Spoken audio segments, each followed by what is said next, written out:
SuperDuperDB is a Python package and framework which aims to bring AI to your currently existing favorite database. In this case, it's MongoDB. And it is not itself a database, but it takes your database and makes it great with AI, so SuperDuper. And it's a Python package which you can install from open source on pip. You can get the source code on GitHub. And yeah, please join the conversation and the community. And you'll get a feel for exactly what it does through the session. Suffice to say that we will be implementing RAG inference, so that is retrieval augmented generative inference, or question answering. So question answering over documentation or documents which you might have privately, and we'll host the documents in MongoDB. Just quickly to explain, if you haven't seen it already, so we're all aware, we're all familiar with ChatGPT now, I'm assuming. And they've just released this functionality that you can actually add your documents to ChatGPT, and ChatGPT will reference your documents in the answers it provides to you. But you may not be happy with that. You may not want to or be allowed to upload your documents to ChatGPT directly. So you might want to self-host your documents in MongoDB. And for all the other reasons, you might want to use MongoDB, but still have the same functionality. So we're going to combine vector search in MongoDB with an LLM, which could in principle be self-hosted. But in this tutorial, we're going to use the OpenAI API. But everything would hold true if you have an open source LLM, which you can host yourself. So basically what happens is someone asks a question, answer this question and provide me with relevant context that you use to answer the question. And that will be sent to SuperDuperDB. And SuperDuperDB has functionality to turn your question into a vector, so an embedding, with hosted models which you can install yourself. That vector or embedding will be sent to MongoDB Atlas or otherwise. So we also have support for Community Edition, but that's a wrinkle which I won't go into yet. MongoDB will perform the vector search, find relevant files, send those files or text back to SuperDuperDB, which will then run the files as context into your LLM. So they will, having been given this context, the LLM will be asked to answer the question using these documents as context. So then out of here, you'll get an enriched answer with context. So this is the algorithm when you're using the thing, and at the end, we'll show you how to do that in Fast API. But the setting up part is about uploading the right models, the embedding model, and setting up the LLM with a prompt, and also pre-computing embeddings of your documents. Okay, so I'll show you the setting up part and also this inference part. So now let's go to the code base. So if you haven't done it already, go to superduperdb.com. Sorry, what am I talking about? Go to SuperDuperDB on GitHub. And if you're lucky, you'll be the 400th person to start our repo. So you can do that if you like. Can I share that link with us, Duncan, in the chat? Yeah, absolutely. Or somebody else can do it too. How do I get out of this so you can chat here? There we go, everyone. Okay, I just sent it to the chat. Thank you. Okay, so we're on SuperDuperDB on GitHub. You can see the code base here. There's lots of introduction and then README and so forth. Now, for this, I'll allow you to peruse that in your own time. For this purpose, for this webinar, you want to copy this link here and go to a terminal. So I'll assume you're running some kind of Unix system. So for instance, I'm going to the desktop and Can you make your font a little bigger? Can you do like control yeah, sorry. or command? Yeah, there we go. Cool. Thank you. So clone the code. Whoops. Oh, I didn't get it. Clone the code by copying this link here and running git clone. So then you'll get the source code locally. So we're doing that because we'd like to build our own image. You can also install this from pip and work with pip, but in this one, just to make sure everyone's on the same system, basically, we're going to do it like that. So once you've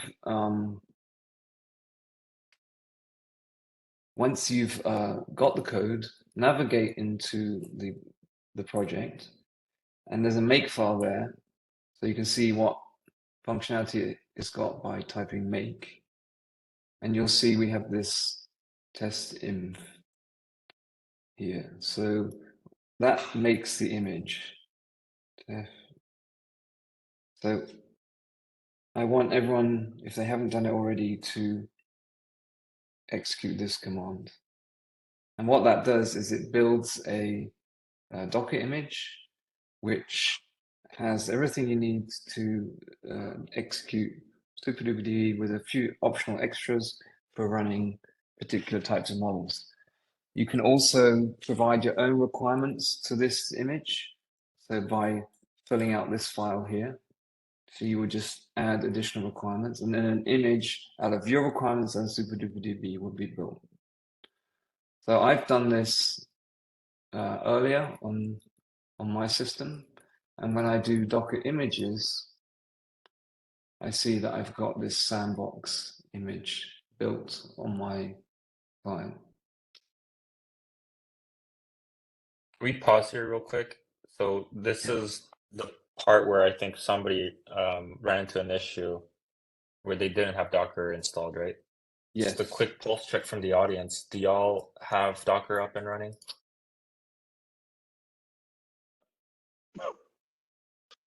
If you haven't installed Docker, do so. But it might take, I don't know how long it takes to install. If it's too long, what you can also do is just use Python on your client natively without Docker. So to do that, you would set up a virtual environment. Oops. So I've got one in my working directory. You would then source that Python virtual environment, and then you can do this. So you're going to replace this with sandbox here. So you would do that, and I'll paste that in the chat. So that's an alternative if you don't have Docker installed. Yeah, Docker takes a while the first time. It's also the first time you build the image will take a while, but if you just make a few changes, then it's quicker the second time. So that's the thing about Docker. Okay, so now I'm going to assume that you've installed the Docker image, so you've built it, and now we're going to run it. But we're going to run it in a particular way, and I'll explain to you why. So we're going to do a Docker run command, but we're going to mount the working directory. And the reason for that is then you don't lose the changes you make to the image. Can you post that put that command in the chat so they can just cut and paste it into the terminal? That'd be great. Thank you. If you just run that command, what that does is it mounts your working directory. You'll have to change this directory here to the parent directory of where you've checked the product, the code out to. So change that to wherever the checked out code is.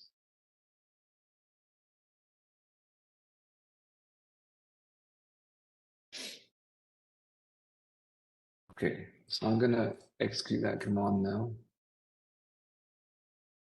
And you'll see it's got Jupyter bundled in there with all the other stuff. And if you click on the link, it opens in the browser. Okay. How do we get rid of this thing?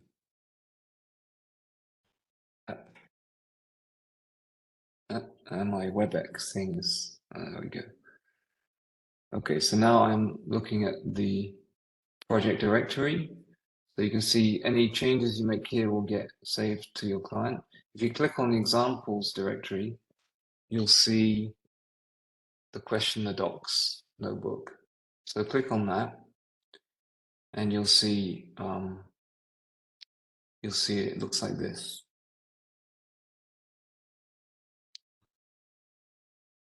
Okay, so in the next step, what we're going to do is we're going to connect to SuperDuperDB, which requires you to have some kind of MongoDB connection set up. So in my case, I'm using Atlas. Here I'm logged into my Atlas account, currently an empty database. In order to make that possible, you can add environment variables, or you can specify your environment variables in the notebook. So in my case, just so that I don't share everything with you via screen share, all the sensitive information I have, wait, I'll just quickly delete that. You'll see what I did there. So there is an M file in the working directory, which sets the OpenAI API key and MongoDB URI connection string. If you don't set the OpenAI key, you'll get an error here. And if you don't set the MongoDB URI, you'll connect to localhost. So it will assume that you have community edition MongoDB running in your client. Okay, so I'll show what happens when we do that. So OpenAI key has been set because it's in my .m file, and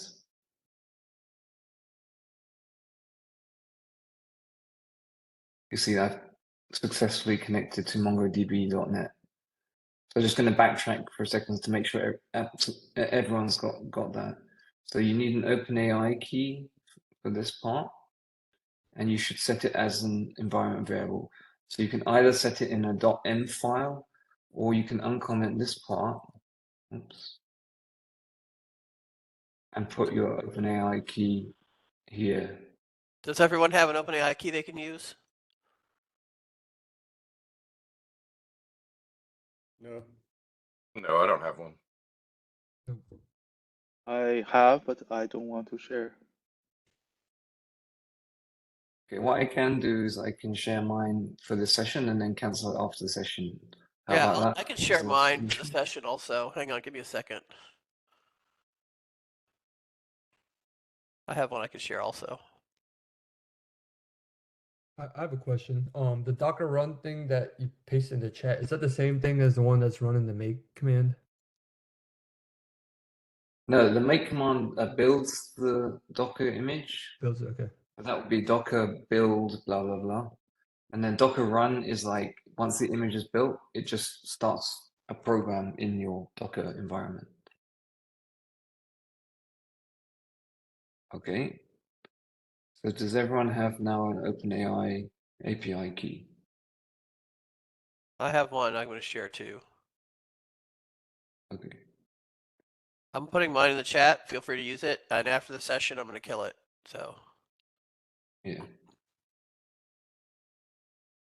So what often happens is that there are, like, if this goes anywhere public, this API key, GitHub or wherever it's posted somehow recognizes it's been leaked and will tell OpenAI, and they'll cancel it for you. So it's kind of smart like that. I've published mine to GitHub many times.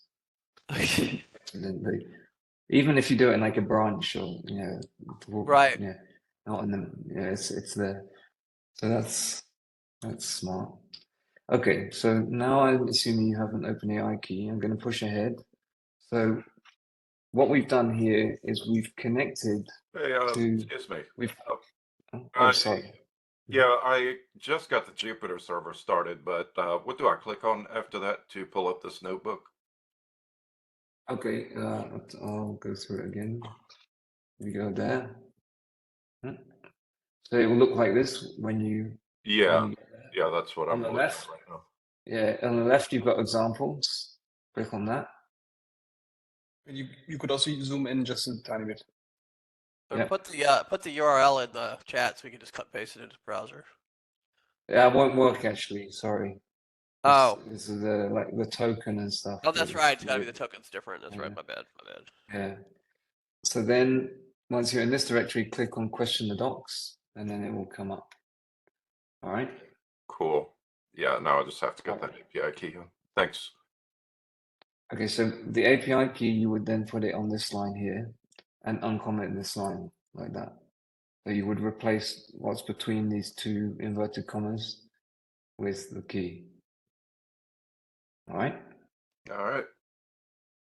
So you should then, and if it's not set, then it will complain. So hopefully it should work. So like I said, I've put mine in a .env file, and I'm loading it with this command so that I don't leak it in this particular tutorial. Exactly, and then same thing. If you have your MongoDB URI, you will put it here in the second argument to this getEnv thing, unless you've set it as an env variable, in which case that will get inherited. So in my case, I've successfully connected to Atlas here. And this thing, this DB, this is effectively a SuperDuperDB, if you like. Technically, in our code base, it's called data layer because it handles communication between models and database. So it's a layer. Okay, so this thing, DB, if you look at our documentation examples, it comes up again and again. It's it's not a client, but it is the interface you use in SuperDuperDB to do stuff with the database and models. All right. So we're ready to move on to the next bit, unless anyone's got any more questions at this point.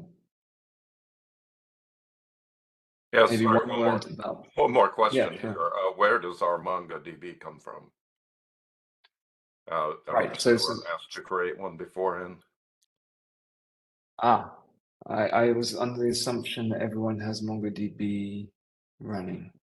Okay, not to worry. An alternative. So here's an alternative if you don't have a MongoDB Atlas cluster or MongoDB Community Edition. So if you We actually do have a cluster they could use. We provision one for them, right? Jeff, do you want to Yeah. say that one? Yeah. Do you have that connection string? So Okay. maybe. Yes, I have a connection string. I can put it in the chat. Give me 1 second. Okay. We do have a cluster Great provision. call out. I wonder if anybody else is facing the same issue. I'm sure they are. I don't think we gave out the Atlas connection string.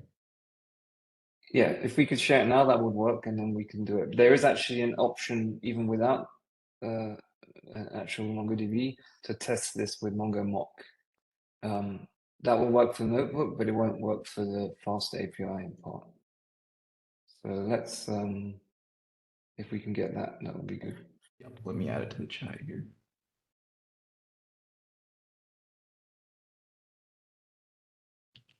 So just a word about that. So you know, we support MongoDB Community, Atlas, and also MongoMock just for testing. The vector search under the hood happens slightly differently in those three cases, and other things, but the user experience is identical, which is kind of nice. Awesome. Someone shared that. Should be in there, and also with the credentials. Do you have the Python? I think I have it in an email. Yes, I can give you the Right. Python driver as well. That's the generic shell connection string. Let me give you the Python one. I've got it. I think it's this one, right? Use.net. Yeah, it's this one here. There we go. So now I know what this thing was for. Okay. So Yeah, there we go. what you would do is now so that people don't sort of overlap in their connections, you would put your name here. Maybe write it like first name, second name, like that. But that's to get a connection to a database. Or am I right in thinking that we can write to arbitrary databases? If not, we can then change this one, the collection name. So, are you aware of that one? Good. We should be good. Okay. Just adding the first name, second name as the database name. All right. So there we go. So what you've got here is you've got essentially the kind of Python way to connect to MongoDB with the Python driver, PyMongo. It looks usually something like this, and you got credentials here, and then URI, sort of the location of the cluster, and then this here is the database name. Okay, so now I'm going to assume everyone's connected. So we've got DB.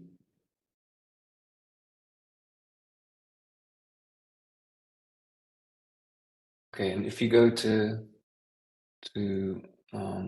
MongoDB, if you have an Atlas account open, you can kind of follow what's going on here. So you can look at the search tab and the collections tab, see what's happening.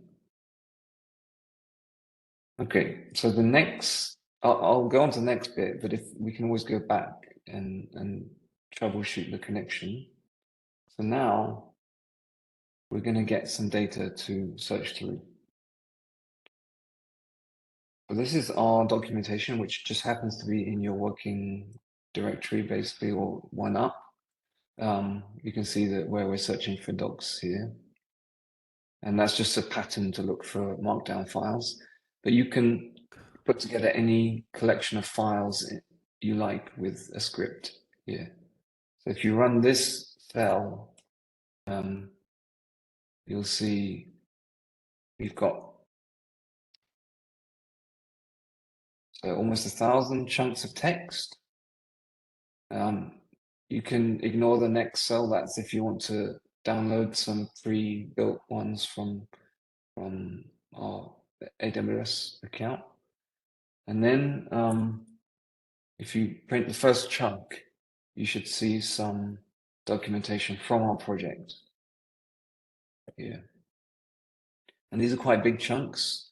That's like a parameter of this whole algorithm, how long the window size is and how you shuffle the window along the text that you have to get new chunks.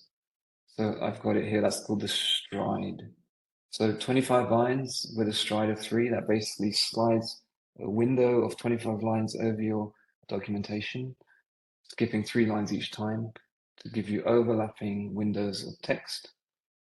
But as I said, this depends on your use case and on the models that you're using, what works well. And that's kind of the devil's in the details. That's something you have to play with. And luckily, since you have SuperDuperDB and Mongo Atlas, you can play with these very easily. Sorry to interrupt. Do we have it recorded, everything? Danny's recording, right? Being recorded. Cool. Yep. Awesome. Yeah, we're good. Okay, cool. So if everything's gone correctly, if you do this, you should get the first chunk of documentation here. Has anyone had a problem finding that?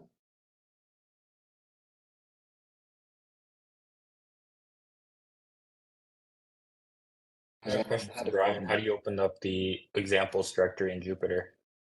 They have some permissions issue.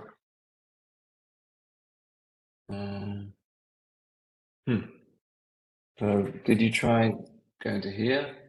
Did you try clicking on the link here? So when you run the Docker, there's 2 links that appear here. If you click on the second link, then you should have the right permissions to be able to view the notebooks, and then the examples on the left. Did you do it like that?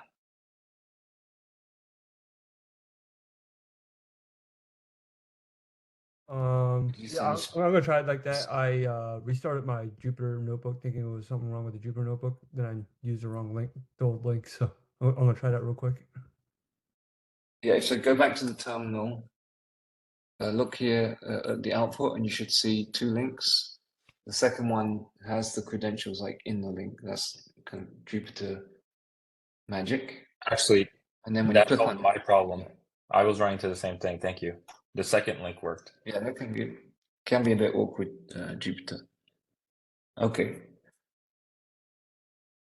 So now what we've got is we've got almost 1,000 chunks of text which come from SuperDuperDB documentation. And so we're going to use this documentation to create a chatbot, which is going to be able to tell us all about SuperDuperDB. So let's get started. So the next thing we're going to do is insert the data into MongoDB. So we're going to execute this command. So that is using the our connection to do this insert. You could also just use the official Python driver for this particular thing, inserting into that collection. In certain cases where it's not about text, for instance, images, this is much easier than using the official drivers. So this command here is able to cope with images, videos, and so forth. And that's basically what this document thing does. But we won't go into that now. So suffice to say, if you go to here, then you'll see you've got a bunch of documents in here after executing that command. If you don't have access there, you can also verify that you have documents in there by doing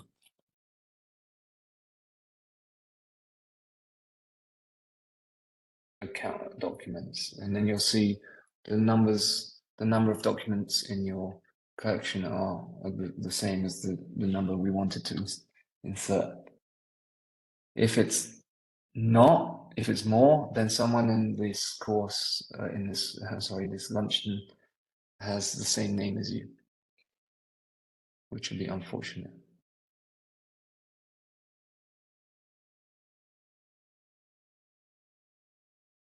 All right, so I'm assuming now we've got to the stage where we've added our documentation into MongoDB. And now we're going to move on to the bit where we create a model to make vectors out of these documents. So that will be the next cell. If we execute that, what's happened is we've specified a particular type of OpenAI model, an embedding model, and that is a model which turns text into vectors. So we can, so before I move on, so this is a kind of SuperDuperDB native animal in some sense. So if you look at the type of it, you see it's one of ours. So it's written by us and it wraps OpenAI. And there are models like this for OpenAI, Cohere, Anthropic, for PyTorch, for Hugging Face transformers, and for scikit-learn. You can also there are ways in our package to bring your own model from other places like Spacey or something you wrote in-house. So very flexible. And once you have such a model, they have kind of predictable methods. So one that they all have in common is predict, and some of them also have fit. This one doesn't, but that's not needed in this case. We'll start. Okay, so now let's test the model on a single sentence. So if you put 1 equals true here, then this sentence will be turned into a vector, right? So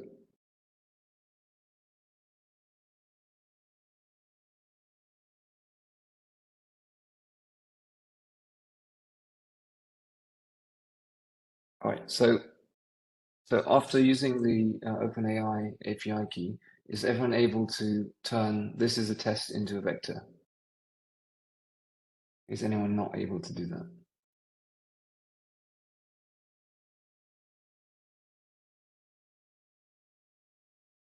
Okay, so you get a long vector. Whoops, we've gone down to the bottom. Yeah, here it is. Any questions?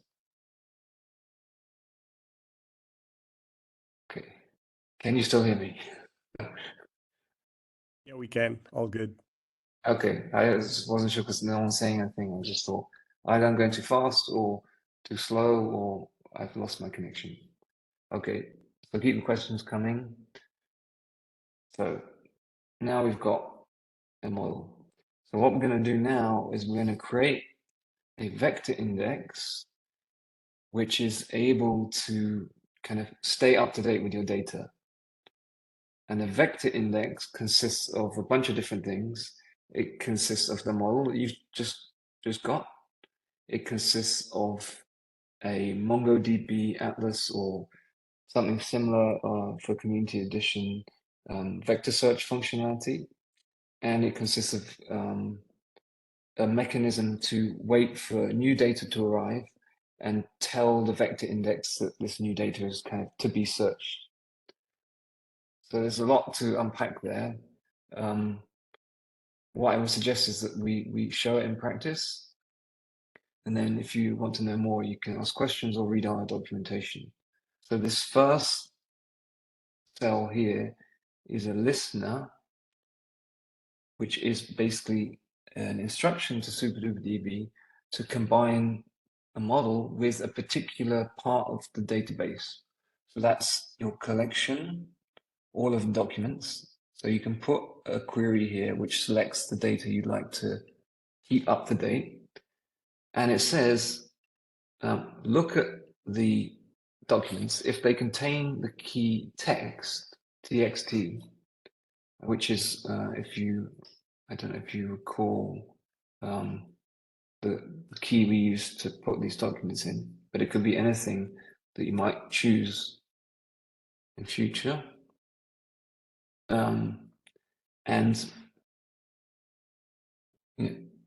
when new inputs come to that key in any of these documents, we're going to recompute vectors and save them in the database. Then we wrap this with a vector index. Sorry, Dank, there's one problem from Brian has a problem. I didn't want to like stop your flow. Yeah. I think I'm kind of behind a lot, so I didn't want to stop your flow. Okay. What we can also do is I have the ability to do a breakout session. Brian, if you want to step out with Schmitz, he can like bring you up to speed. That'd be perfect. Okay. Jeff, does that work for you? So it looks like, just by looking, it looks like the paths are not properly set, or you're not using the Docker, perhaps. Yeah. Okay, so I hope we can fix that. Okay, so now I'm going to execute this cell. So I'm doing a bunch of things I said in the background, setting up the model to compute vectors on incoming data, and also telling MongoDB Atlas to set up a vector search index, which is the workhorse in this algorithm. Once I have a vector to actually then compare that vector to all the ones in the database.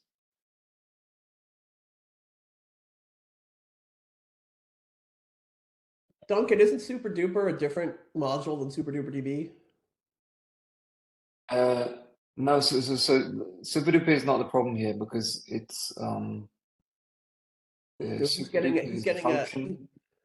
a module not found error. Yeah, that would be. It looks like SuperDuperDB. What have you installed in your virtual environment? Have you installed Jupyter? It's possible that basically what's happening is that your Jupyter was installed globally and is therefore looking in the system Python or the global Python for SuperDuperDB. So if you don't install Jupyter in your virtual environment, then it will fall back to a different Jupyter, which is probably knocking around your system. So to be sure, I would, inside your virtual environment, do a pip install Jupyter. That's one possible solution. All right. Okay, I'll try that. Thank you. Yeah, try that. And then make sure you close the Jupyter, restart the kernel and stuff to make sure that it registers. All right, so here you see some information was printed that a vector search index was created on Atlas. So if you go then to Atlas here, you actually see this in progress. So here you see on the search tab that that a vector search index has been requested, right? Okay.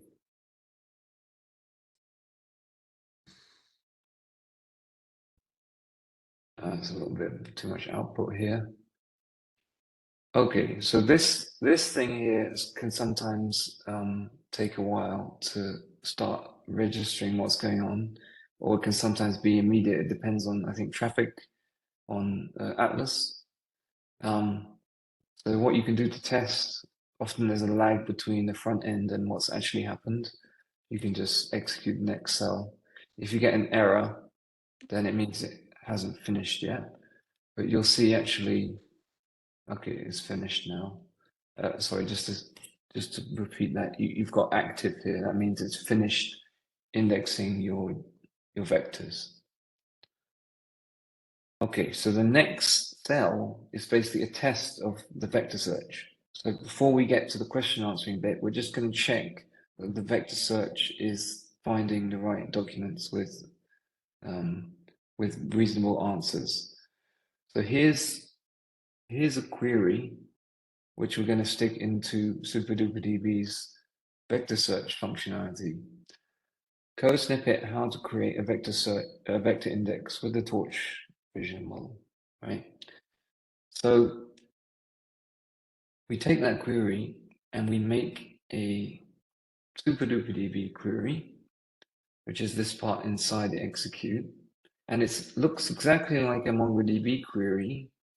It's got this .find here, but it's got something extra. It's got this .like. And .like is intended to be like a high-level wrapper for vector search. We've also got the standard inbuilt functionality .aggregate, but this is a simpler one, and it also works in Community Edition. So inside the .like, you're going to take your query and use the same key that your documents are stored in, txt. And you're going to name the vector search you'd like, the vector index you'd like to search over. And this one here is telling you how many results, so n equals 5. Yeah.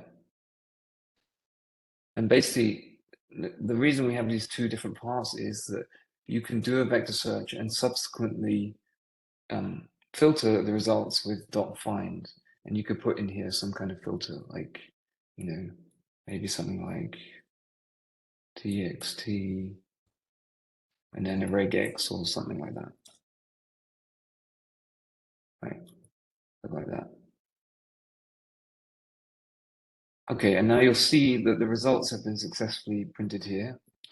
So we've confirmed that SuperDuperDB has connected to Atlas vector search, has executed the search successfully and gotten plausible results. So we asked about vector indexes. The documents we got are about that.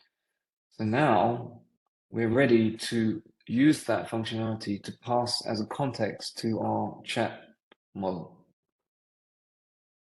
So that would be the next part. So in this part, we're going to import a different model from the OpenAI part of SuperDuperDB. We're going to import the chat model, and that's basically a wrapper around GPT and so forth. You can also, in principle, replace this with an open source chat model. We're working on that right now and hopefully have updates in the coming days and weeks. So you can just execute the next cell. And we've printed here show model, which shows us we have two models in the system. The first is, well, the second is the embedding model, and this one here is the chat model, which we just registered. So there's the name that we registered. So now we're basically done.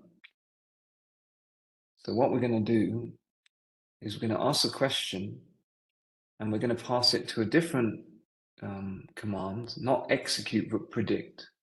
So these are the two ways to kind of get stuff from models in SuperDuperDB. Execute is like do a query.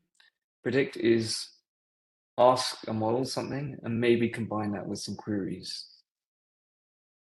So in this case, what we have is we have the search term, so the question, and we have the model name, which we just added here. So that'll be this one.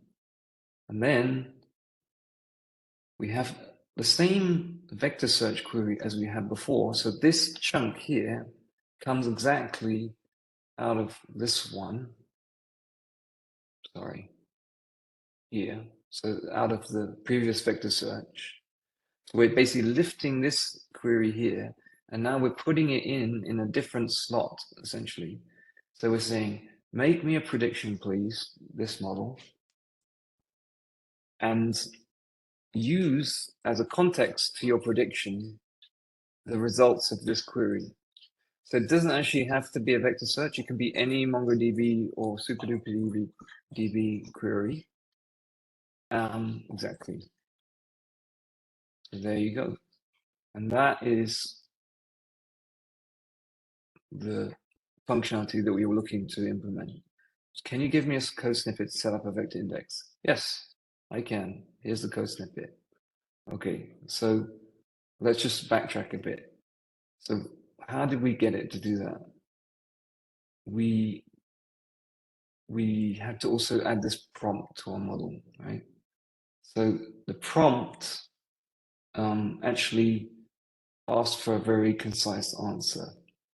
So if I wanted, I could remove that and ask for a very verbose answer.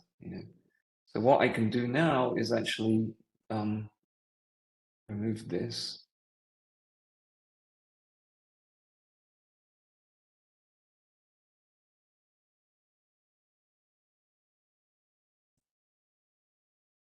Right.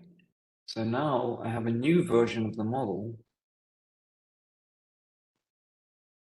And if I add the model name here, oops, sorry.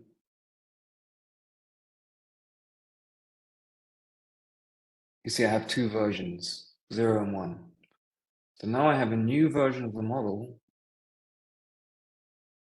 If I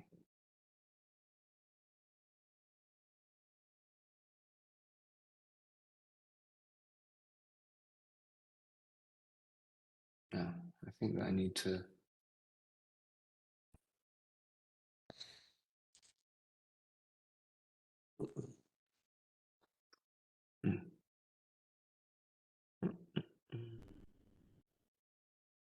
okay, something always goes wrong. But it may be that it's providing me a slightly more verbose answer. So I need to go, so you get the idea. So what we can do is we can add different versions of the same model by changing the prompt.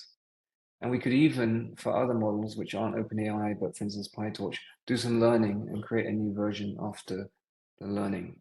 And so then we can have multiple versions in our system and compare them, do performance testing, have metrics on them and so forth. Okay, so that's basically the notebook and how to set up this functionality. I guess we've only got 10 minutes left. I had intended to show you how you would then deploy this with Fast API. Do we want to do that, or should we go through questions now? Yeah, I think Brian still has a question. Was everybody able to keep up? Like, how many folks got through the whole thing without lagging behind? I have a question. So, can we do the changing the temperature, something like customized prediction search? Yes. Yeah, So to what set you up do the temperature. here? Yeah. So I believe, if I'm not mistaken,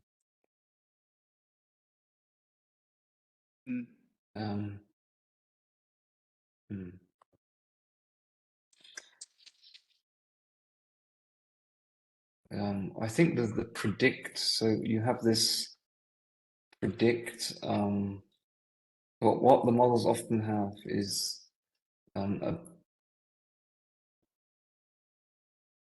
they have this keywords here, and what that often allows you to do is pass additional arguments onto your model, which are like peculiar to your model. Yes, yes. I'd have to check for that. Okay. So what's the signature in OpenAI? I think it's OpenAI. Something like that, right? Okay, so what you can do is you can check in the actual native model what their signature is, and if it has that argument, you can pass it here. Okay. Let me know if that works, and if it doesn't, make an issue on our repository, and we can make a pull request for that. Okay, awesome. Okay. I just pasted quickly. a request from the docs, and you actually have it as a key. I don't know if that helps, Duncan.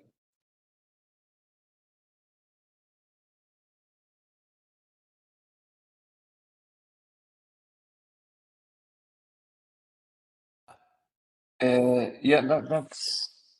What should I do with that? This is the. No, this is from the OpenAI. I don't know if that helps with it. Okay, I see. Yeah. I need to investigate that a little bit more. I could show you quickly here the changes you need to make to run the fast API app.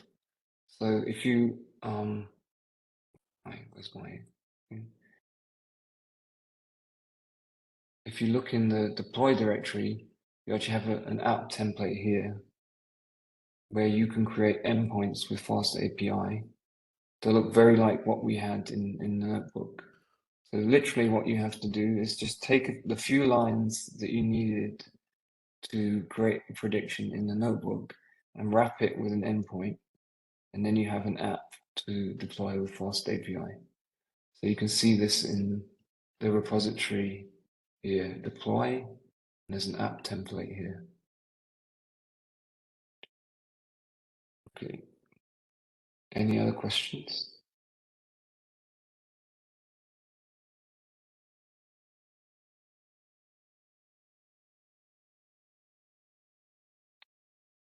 For folks that's stuck on a few steps in the past, in the interest of time, why don't we kind of finish the demo here, and then afterwards we're happy to reach out to y'all and work with you to get everything running.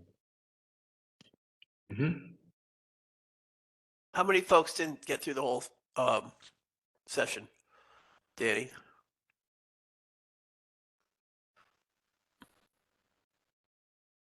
I'm guessing quite a few amount of folks probably aren't at the same step here. I ran into a few issues on my own, so again, this is our It's first possible time it's too much material. Yeah. Sorry, yeah, excuse it's me. the first time trying this out, so I appreciate the patience. Like I said, I'm happy to reach out afterwards and make sure that each and every one of you get this running. Yeah, I got it. I would just recommend in the future having that that Atlas connection string and an OpenAI key available Beforehand. Yeah, I Yeah, got stuck on that a little bit, but I caught up. That's our bad. No problem. Also, I would like to encourage everybody to we have a Slack community. To us, basically we can provide support over there. Actually, I don't know. Do we have now in WebEx a community set up? We do have we have two SuperDuperDB channels. We have, don't we, Danny? We have one for this session, and then we have another one, right? Right. Yeah. We have a general tech demos WebEx space, yeah. But at least I will try to basically observe this one for questions, and then if we can help with anything, happy to. Well, I appreciate everybody sticking through the whole session. Are there any last questions for Duncan or Timo or myself? Do you want to show like the final output? Yeah, myself or? Yeah. Do you mean like the front end or just the deployed app? I guess whatever you think is The deployed app would be best cool. in the next 4 minutes. Yeah. Okay. Cool. So I'll just share my screen again. Yeah. Okay. So what I've done is in this app template directory,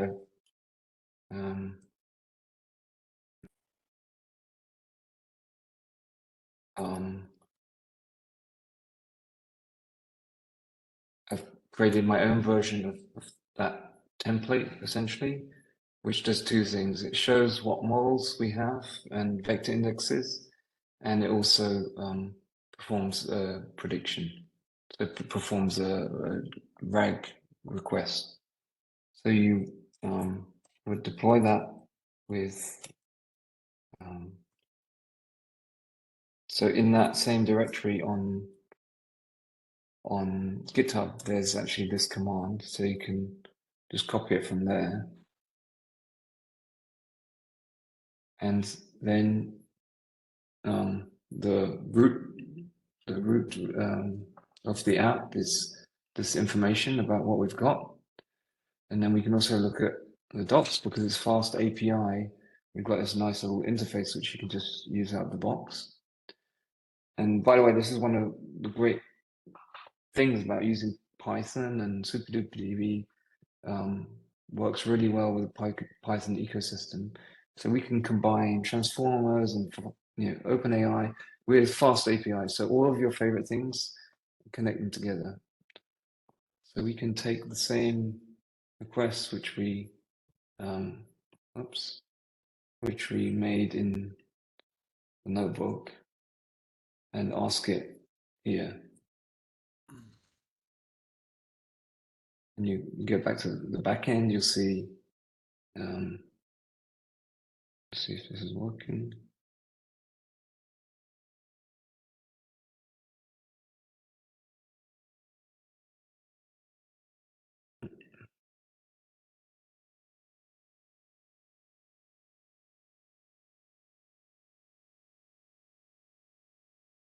Okay, it's not working.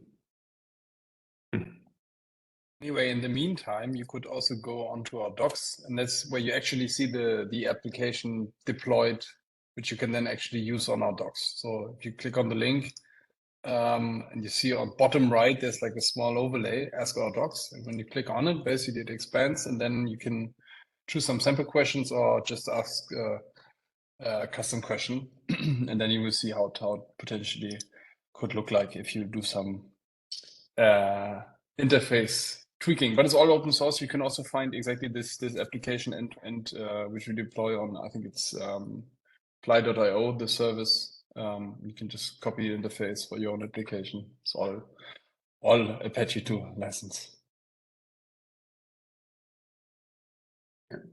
Fantastic. I believe that there's an OpenAI problem here. But anyway, I just tested this just before the session, so this should work no problem. Exactly. So let's go to docs here. Oops, sorry. Early go to docs here, and you can test out your application here. Try it out, and you.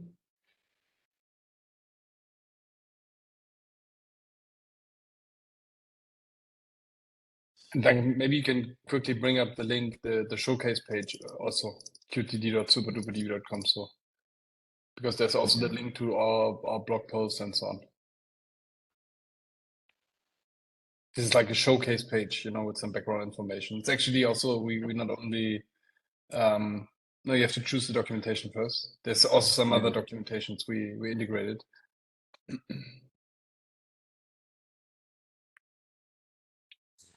And we should actually integrate them, complete MongoDB docs there also. Yeah. I know, Jeff, there's internal teams, right? But they build it with a similar thing, right? Yeah. Yes. So I believe there was a problem with OpenAI. Sometimes they have some outages or downtime, so sometimes it takes a bit longer. But yeah, here's the finished app. So you can test it in Fast API, deploy it from a Jupyter notebook, and choose which models you want to use. But now to go to sleep. So the question here is, tell me about SuperDuperDB, and if you could zoom in a bit also, then you get like a pretty nice answer. Yeah. So obviously, as expected, these chatbots are really good at understanding bits of documentation and telling you about our project. You can ask any question here. You can even ask it about code snippets and so forth. And now you can go and deploy this on your documentation from your organization or use case, hobby project.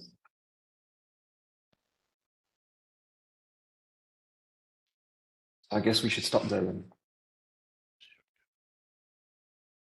Is there any other quick questions before we go?